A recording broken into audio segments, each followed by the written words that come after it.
Hello, everyone. My name is Jürgen Rockstroh, and I'm going to give a feedback of the EACS conference. What were the highlights? These are my conflict of interest.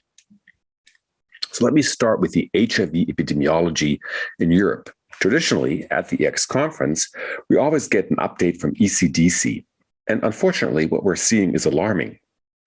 So if you look at the progress toward meeting the HIV incidence target in Europe, if you look at the target, which was 75% reduction in new infections by 2020, at a given baseline of 2010 of 111,000 infections, you can see that there has been an increase up to 173,000, a 56% increase. So clearly far away from what we wanted to target. So unfortunately, in the global picture, Europe starts to fall a little bit behind because we simply still have too many new infections. And that has a lot of reasons which are related to stigma, not enough people on ART, issues around rollout, criminalization of drug use, and many other features which obviously need to be tackled.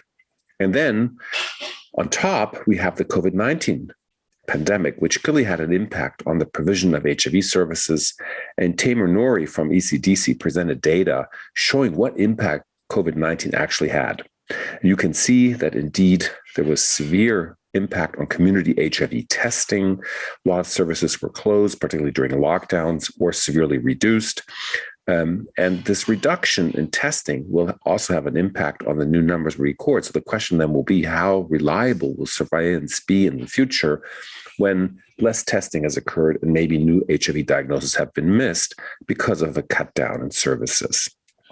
You can also see that some of the prevention services, including needle and syringe programs, condom distribution, PrEP provision, have also been reduced, probably having an impact also on the prevention of transmissions. Another important question at the recent conference always is around COVID-19 and the impact it has on people living with HIV. And in particular, at the EACS conference, there were presentations around responses to SARS-CoV-2 vaccines. Now, one of the issues has become that obviously with the shutdown of services and a lot of switching to telemedicine, the question becomes, can we get along with less frequent HIV monitoring? And in particular in the UK, where people have much more vigorously implemented telemedicine and reduced the number of viral load tests, the number of tests were compared per patient from the pre-COVID era to the COVID-19 era. And you can see that the number of tests declined from 2.3 to 1.1. And the longest time between viral load tests was 43 weeks in the COVID-19 pandemic time period versus 29 in the pre-COVID-19. So that is quite a thing. And what you see is that previously suppressed people without a viral load test for more than 12 months increased to 28%. Now, fortunately, only very few had a viral load above 200 copies during the COVID-19 pandemic, and only 2 developed resistance. So that would be reassuring, only 1.8% having detectable viremia. That's very low. But you could also say that if 28% had no viral load tests at all, there may be a vulnerable group simply missing and not capturing. So I think for those who are very stable, annual controls are sufficient, which can have a clear impact on how we monitor these patients in the future. It can also be cost saving, but obviously there are issues for those who don't show up at all. Looking at the impact of vaccination, this group around Andrea Antonori from Rome separated 3 groups: those with severe immune deficiency, which was defined as a current CD4 count below 200, people with a sort of a modest immune deficiency was a CD4 count between 200 and 500, and those who had no immune deficiency, which was defined as a CD4 count above 500. And then the B and T cell responses were compared for these 3 groups, plus healthcare workers 1 month after the booster dose of an mRNA vaccine, so either Moderna or the Pfizer vaccine. And you can see from the figures on the right hand that the humoral response was sort of comparable between healthcare workers and those with no immune deficiency, so good CD4 count above 500, but there was a clear and dramatic decrease in response in those with a CD4 count below 200, and that was also true for cell-mediated immunogenicity. So there was a strong correlation between CD4 cell count at time of vaccination and immunogenicity, and clearly people with lower CD4 count would need to be vaccinated much more rapidly. With regards to the intervals, so in Germany, for example, you can get a third booster vaccine dose much earlier if you have a CD4 count below 200. Otherwise, it's 6 months after the second vaccination for those who have good CD4 counts and are virologically controlled. Then there was a lot of data presented at the EACS conference around new antiretroviral regimens, but above all, there's always also a presentation of the updated EACS guidelines, which is now version 11. And if you look at the general recommendations around first-line treatment initiation, you can see that ART is recommended in all adult people living with HIV, irrespective of CD4 counts, which is now true for all guidelines pretty much throughout the world. So that hasn't changed at all. But if you look at the recommended first-line regimens, which have been very strongly integrase inhibitor-based, you can see that now there's also a recommendation for 2 nukes and doravirine. So that is a change that there now also is an NNRTI, and there has been some controversial discussion around that because there has been no head-to-head comparison between doravirine and integrase inhibitor, but obviously doravirine represents an improvement over other NNRTIs as it has less CNS toxicity, is not food dependent, and can be combined with a proton pump inhibitor. Note that also 2 drug regimens, so XTC plus dolutegravir or 3TC dolutegravir, are also recommended first-line regimens, with the caveat of not giving that to people with a very high viral load. From the antiviral treatment trials, there was one on the efficacy and safety of BIC-FTC-TAF in a test and treat model from France. So this is a prospective single-arm study, which included 112 subjects who, when they were tested positive for HIV, were referred to care, and then immediately at first medical appointment following the positive test started BIC-F-TAF. And the primary endpoint was viral load below 50 copies at week 24. And you can see that a lot of the patients who were included had actually primary infection. This is also reflected in the considerable amount of patients who had a viral load above 500,000 copies, 18%, I think really resembling the high viremia during seroconversion. Very few were HBs antigen positive. And if you look at the primary outcome, you can see that there were good responses overall, but still, if you would look at 80%, you would say that's not that much, but that is just a reflection that some people simply take a little bit longer because of the high viral load initially, probably deriving from primary infection. And you can see that it took some time for the people with a viral load above 500,000 to become undetectable. So the big difference is really for those who start with a very high viral load. And I think that's something to reflect on, that it can take a little bit longer than 6 months to become undetectable if you start with an extraordinarily high viral load, as frequently seen during seroconversion. And note there was no treatment resistance. And I think that's the reassuring thing of second generation integrase inhibitor-based therapy, that really there is very little risk for resistance development. There were 2 studies addressing the issue of what happens if you switch to the 2-drug regimen dolutegravir 3TC in patients with a previous history of an M184V or virological failure. You could at least theoretically think that then you would have sort of a functional monotherapy with dolutegravir, and does that have an impact? And so this specific SOLAR trial looked in an open label comparative trial of people who came from various regimens, whether the presence of M184V, yes or no, had an impact on the overall response rates, which you can see here. And you can see that there was really no difference between those who have the historic mutation present versus not. And I think that's obviously very reassuring, because you would be at least worried that that might have had an impact on a higher virological failure rate. Also looking at viral load blips, there seemed to be really no significant difference here, at least not anything which points to unfavorable results for having a historic 184V mutation. There was also a French multi-center retrospective study from the DUT AIDS cohort, again looking at 695 individuals who switched to dolutegravir 3TC while being suppressed with a prior genotype. 15% of those had an archived M184V. And they also looked at longer times of being suppressed versus shorter times, but whether you had that 5 years before the switch or after 5 years before switch, there was no difference in probability of virological failure in those with or without archived M184V. And I think that's reassuring, because although you wouldn't really actively probably put someone on dolutegravir 3TC if you know he has an M184V, at least in the case you don't have access to prior resistance test results, for example, it doesn't seem to matter. And that, I think, is very reassuring. And this all could be because the M184V impairs viral fitness and may, even though it does not have antiviral efficacy of 3TC, in the setting of this mutation, at least may be some activity by impacting viral replication capacity.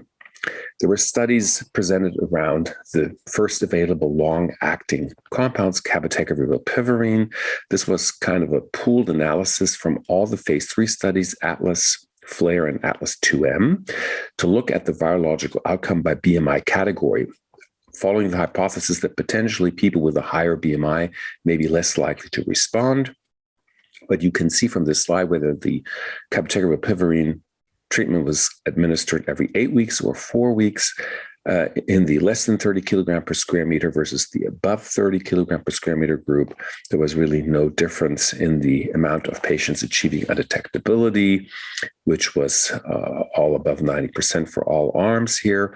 If you look at the patients who failed, there were 10 in the lower BMI strata and 11 in the higher BMI strata. So all that, I think, is reassuring that BMI did not have an impact. If you look at the drug levels, there seemed to be a lower median cabotegravir trough level, but this trend disappeared over time. Rilpivirine concentrations were unaffected by BMI category.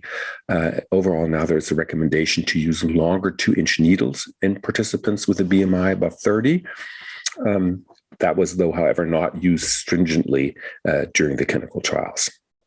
Then there was data in the segment of highly treatment experienced patients. Now, we don't see that very often, but obviously for those who have 3, 4, 5 drug class resistance, new agents are very crucial for obtaining suppression again.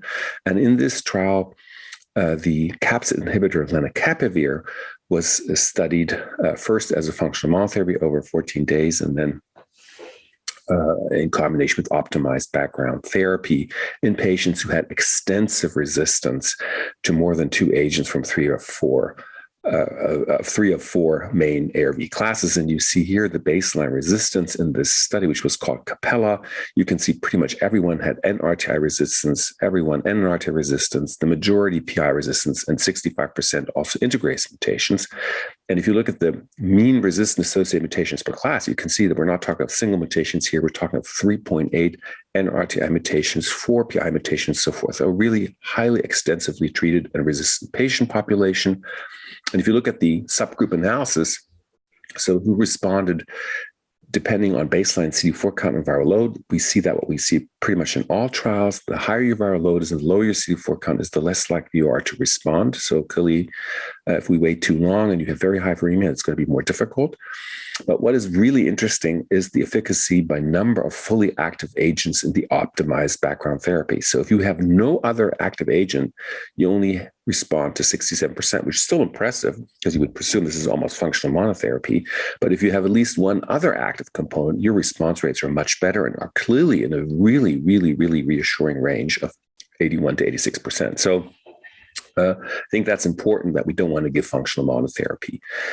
And remember, if you ask yourself, how's the genetic barrier of this capsid inhibitor, lenacapavir, which is administered subcutaneously, well, look at these 4 individuals because they did develop lenacapavir fold change susceptibility, so they developed resistance.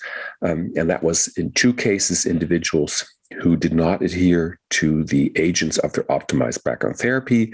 And there were 2 agents who had simply no active agent in their optimized background therapy. So again, if you have monotherapy with lenacapavir, you have at least some risk for resistance development. So that's why we really want to add a second active agent. There was also really a lot of new data around HIV and comorbidities. And there's really a great study in Denmark from Copenhagen. They have an own comorbidity cohort. So people with HIV are followed up for all kind of various studies around comorbidities. In this particular one, the participants were offered a high-resolution research coronary CT angiography. So they looked basically for coronary artery disease. And of those participants, 705, being on average 51 years old, only 11% women. Most of them were virologically suppressed. And of them included, you can see that more than half had a finding of at least some coronary stenosis.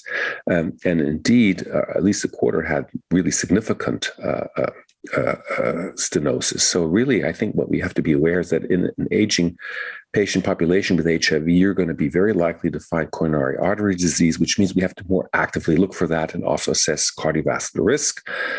If you look at the traditional risk factors for coronary artery disease, you can see indeed that is true in HIV patients as well. So age, being male, having hypertension, being diabetic, smoking, and a high BMI all are associated with higher risks. And if you look at HIV-related factors, it's really mostly only around time since diagnosis. And that tells you that the longer you have been HIV infected, the more immune activation your body has been exposed to, the more likely you are to develop coronary artery disease. Then there were studies around the lung, which we haven't really seen a lot so far. This was a study, again, from the Copenhagen Comorbidity Study, looking at lung function measurements, and what they saw in comparison to control persons from the general population in Copenhagen, that indeed there was a more significant decline in FEV1 over time. So the forced expiratory volume in 1 second decline was much more marked and significant in patients living with HIV. And that was true whether they were smokers, former smokers, or never smokers. So HIV is independently associated with a rapid FEV decline. And as such, we probably have to do spirometry more regularly in these patients. There's also a study from the Swiss court looking at the decreasing incidence and determinants of bacterial pneumonia. And I think that was interesting because in the era of combination antiviral therapy, there has been a decline in bacterial pneumonia over time. So I think having patients started earlier on antiviral therapy, achieving immune reconstitution really has a positive impact on pneumonia rates over time, which is reassuring. But there are risk factors which remain to be associated with bacterial pneumonia, and that's clearly smoking. So we do have to be much stronger about encouraging patients to stop smoking. Also, proton pump inhibitors were associated with more bacterial pneumonia cases. So that's important. Obstructive airway diseases, and then also prior pneumonia events per se. So in summary, what I try to tell you is that there has been quite a number of reductions in HIV prevention services over the 2 years of the COVID pandemic. Overall, unfortunately, there still is an increase in new HIV cases throughout the region, which we really need to tackle, which is unfortunately going so much better in other parts of the world. 2 out of 3 countries reported reduced capacity for HIV surveillance, so that will also have an impact on the new figures we will get around HIV infections. I think all of these observations threaten the defined UNAIDS 95 goals, at least for Europe altogether. Looking at the response to SARS-CoV-2 vaccines, they are very strongly related to the CD4 cell count at time of vaccination. So lower CD4 count significantly independently predicted a poor immune response, and as such probably need a third vaccination much earlier. New data showed that no significant differences in virological failure rates can be found based on the presence of the M184V for those individuals who are switched to a 2-drug therapy with dolutegravir 3-TC. Long-acting cabotegravir rilpivirine, whether it's given 4-weekly or 8-weekly, maintains high virologic suppression rates through week 48 and was well tolerated regardless of baseline BMI category. New treatment options are emerging for patients with extensive drug resistance. For example, with lenacapavir, but clearly functional monotherapy needs to be avoided. And with regard to comorbidities, watch out for coronary artery disease, which is very, very frequent in aging HIV patients, and also look for the lung as there is an increased prevalence of FEV1 decline. And with that, I'll send you a friendly hello from the Bonn Group and looking forward to your questions.